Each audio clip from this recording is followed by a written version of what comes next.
جب بھی کوئی بات سامنے آتی ہے علماء، مشائخ، اولیاء کی طرف سے، پیغمبروں کی طرف سے جب لوگوں تک یہ باتیں پہنچائی گئیں اور یا پہنچائی جا رہی ہیں یا پہنچائی جائیں گی، اس وقت پر ایک عام سا خیال لوگوں کے ذہن میں آتا ہے کہ ہم اپنی زندگی جینے کے آزادی کا حق رکھتے ہیں، ہم آزاد ہیں اپنی زندگی جینے میں، ہم اپنی زندگی جیسے چاہیں جئیں، اس میں کسی کا کیا دخل۔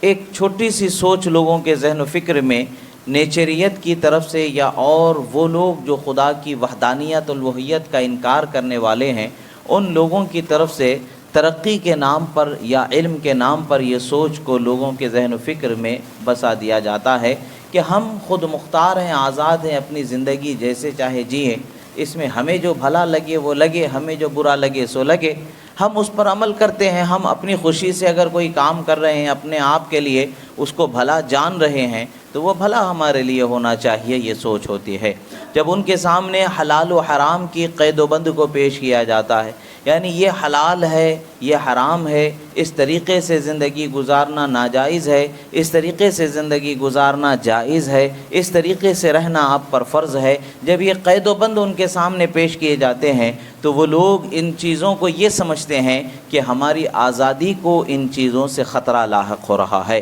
اگر کوئی چیز ہم پر حرام کی جا رہی ہے تو ہماری آزادی پر اس کا اثر آ رہا ہے، اگر کوئی چیز ہمارے لیے حلال کی جا رہی ہے تو یہ بھی ہمارے لیے آزادی پر فرق آ رہا ہے کہ ہم جو چاہیں کریں، یہ ہماری آزادی ہے۔ انسان سوچتا ہے، مگر انسان کو لمحہ بھر کے لیے یہ سوچنے کی ضرورت ہے کہ ہماری حقیقی زندگی کیا ہے اور ہمیں پیدا کرنے والا کون ہے، ہمارا بنانے والا کون ہے، ہمارا خالق کون ہے، اور ہمارا خالق ہمارے لیے کیا بھلائی کا فیصلہ فرمایا ہے، اس بھلائی کے فیصلے میں ہماری بھلائی ہے اور اسی سے ہماری کامیابی ہے۔ یہ سوچ و تصور انسان اپنے ذہن میں لانے سے عاجز نظر آتا ہے۔ لمحہ بھر کے لیے ہم سوچیں گے، دیکھیں گے کہ آج دنیا میں ترقی کا ایک دور چلا آ رہا ہے۔ ایک زمانہ تھا جب بلب کا ملنا بہت مشکل ہوتا تھا، ایک زمانہ تھا کسی گاؤں میں کسی کرنٹ کے لائن کھینچ جانا، تار پہنچ جانا، کرنٹ کا انتظام ہو جانا، یہ بڑا مشکل مرحلہ ہوا کرتا تھا۔ اور ایک زمانہ تھا کہ لوگوں کے گھروں میں ٹی ویاں نہیں ہوا کرتی تھیں، ٹی ویاں گھروں میں بس گئیں۔ ایک زمانہ وہ آیا کہ کمپیوٹر لوگوں کے گھروں میں بس گئے، ایک زمانہ وہ آ گیا کہ لوگوں کے ہاتھوں میں موبائل آ چکے ہیں۔ آگے کے زمانے میں اور انسانی ترقی کس طرح ہوگی، کہاں تک پہنچے گی، یہ اللہ اور اس کا رسول ہی بہتر جانے، عام انسان اس کا تصور نہیں کر سکتا۔ مگر ہر بنانے والے نے، بجلی بنانے والے نے بجلی کے نفع اور نقصان کا بھی ذکر کیا ہے۔ اسی طریقے سے کمپیوٹر کے بنانے والے نے کمپیوٹر سے فائدہ اٹھانے کا طریقہ بھی بتایا ہے، کمپیوٹر کی حفاظت کا طریقہ بھی بتایا ہے، وہ کون سے طریقے سے عمل کرنے پر انسان اس سے صحیح معنوں میں فائدہ اٹھا سکتا ہے اور کون سے طریقے پر عمل کرنے پر انسان اس سے فائدہ نہیں اٹھا سکتا یا نقصان ہو سکتا ہے، یہ اس کے بارے میں بھی بتایا گیا۔ ایسے ہی فون کا بنانے والا جو ہے وہ بھی یہی بتاتا ہے، فون کی کمپنی ہوتی ہے، فون کے بنائے جانے والے وہ جو کمپنیاں ہوتی ہیں سب فون کی حفاظت کا چند ضابطوں کے ساتھ ایک ان کے لیے کچھ چیزوں کا نمونہ دیتے ہیں جو اس کے ساتھ پیش کیا جاتا ہے، ایک چھوٹی سی بکلیٹ اس کے ساتھ دے دیتے ہیں، یہ فون کا استعمال کرنے کا طریقہ ہے، یہ فون کو اس طریقے سے استعمال کریں گے یہ نقصان پیدا ہو جائے گا، اس طریقے سے استعمال کریں گے تم فائدہ اٹھاؤ گے،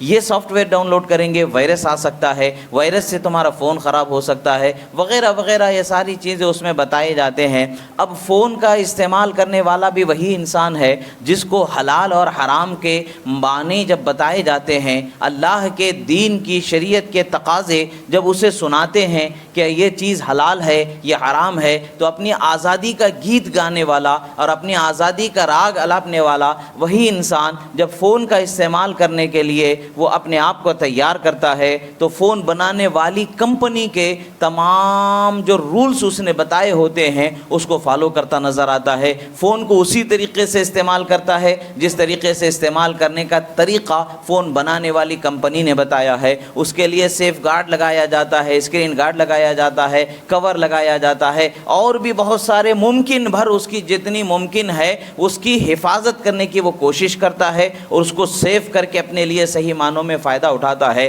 اب اس سے لمحہ بھر کے لیے سوال کیا جائے، بھائی فون کی کمپنی نے تو آپ کو کہا تھا کہ اس کے لیے اسکرین گارڈ لگا لینے سے اسکرین خراب ہونے سے بچ جاتا ہے، آپ وہ فون کے کمپنی کہنے پر کیوں اسکرین گارڈ لگا رہے ہو؟ اس کے کہنے کے مطابق آپ کیوں چل رہے ہو؟ یہ کیا تمہاری آزادی پر فرق نہیں آ رہا ہے؟ وہ کہنے والا یہی کہے گا کہ اس کی حفاظت اگر مقصود ہے، اس کو محفوظ رکھ کر کے صحیح معنوں میں اس سے ہمیں اپنے آپ کو فائدہ پہنچانا ہے تو اس کی حفاظت کرنا بھی ضروری ہے۔ اگر ہم اس کی حفاظت نہیں کریں گے تو یہ خراب ہو جائے گا، میرا پیسہ اور مال برباد ہو جائے گا، مجھ سے اس کا فائدہ نہیں ہوگا۔ تو ایک کمپنی کے بنائے ہوئے اصول کو ہم اپنی آزادی کو روکنے والے نہیں سمجھتے ہیں تو پھر ہمارے بنائے ہوئے خالق نے، ہمارے رب نے، جس نے ہم کو پیدا فرمایا ہے، اس نے ہمارے لیے چند اصول کو اگر بتائے ہیں تو وہ ہمارے آزادی کو روکنے والے اصول کیسے ہو سکتے ہیں؟ یہ انسان کو سوچنے کی ضرورت ہے۔ اللہ نے جو اصول ہمیں بنائے ہیں، بتائے ہیں، اور اللہ کے رسول نے جو طریقہ زندگی کا ہمیں بتایا ہے، سنتوں پر عمل کر کے زندگی جینے کا جو ہمیں طریقہ سلیقہ دیا ہے، وہ ہماری آزادی کو روکنے والا نہیں بلکہ ہمیں حفاظت کا حصار دینے والا طریقہ ہے، ہمیں محفوظ بنانے والا طریقہ ہے۔ وہاں پر تو ہمیں کوئی ایسا معاملہ نہیں ہے بلکہ ہم سے کسی اور کو فائدہ ہو رہا ہے، بلکہ یہاں تو ہم کو ہی فائدہ پہنچنا ہے۔ ہمارا ہر عمل ہمارے ہی لیے نفع مند ہے اور ہمارا ہر عمل ہمارے لیے ہی نقصان دہ ہو سکتا ہے۔ اللہ تبارک و تعالیٰ نے ہمیں اپنے ہی فائدے کے لیے اصول و ضابطے بتائے ہیں، یہ تمہارے لیے ضابطہ ہے، اس پر عمل کرو۔ اللہ تبارک و تعالیٰ نے ہمیں پیدا فرمایا ہے، جب اس نے ہمارے پیدا کرنے والا ہے، وہ ہمارا خالق ہے، تو اس نے ہمارے لیے جو ضابطہ اور جو اصول بتایا ہے وہ اصول ہمارے لیے آزادی کو روکنے والے نہیں بلکہ ہمیں کامیاب کرنے والے اصول ہوتے ہیں، ہمیں سچی معنوں میں، صحیح معنوں میں اللہ اور اس کے رسول صلی اللہ تعالی علیہ وسلم کی بارگاہ میں سرخ روئی دلانے والے اصول ہوتے ہیں۔ یاد رکھیں کہ ایک نہ ایک دن ہم جس طریقے سے دنیا میں آئے ہیں، ہمیں دنیا کو چھوڑ کر کے جانا ضروری ہے، اور ایک نہ ایک دن اللہ تعالیٰ سے ہمارا سامنا ہونا ضروری ہے، اللہ سے ہماری ملاقات ہونی ضروری ہے، اور سوال و جواب کیا جانا ضروری ہے۔ جب ہم سے سوال کیا جائے گا، جب ہم سے پوچھا جائے گا کہ اے بندے، ہم نے تمہارے لیے یہ نعمتیں دی ہیں، تم نے اس کا فائدہ کس قدر اٹھایا،